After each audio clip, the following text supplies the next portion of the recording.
ওড়িশার কোণারকে দাঁড়িয়ে আছে এক রহস্যময় মন্দির, সূর্যদেবের রথের মতো তৈরি কোণারক সূর্য মন্দির।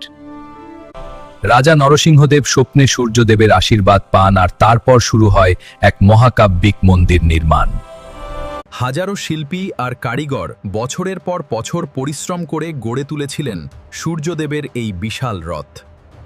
মন্দিরের সামনে থাকা 7টি ঘোড়া বোঝায় সপ্তাহের 7 দিন আর সময়ের অনন্ত গতি।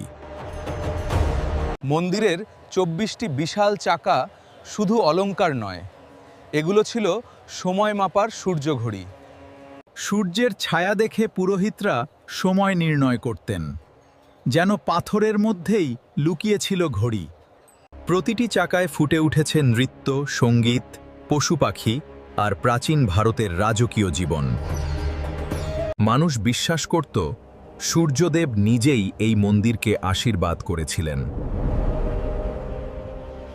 শোনা যায় মন্দিরের চূড়ায় ছিল বিশাল চুম্বক, যা সমুদ্রের জাহাজকেও প্রভাবিত করত।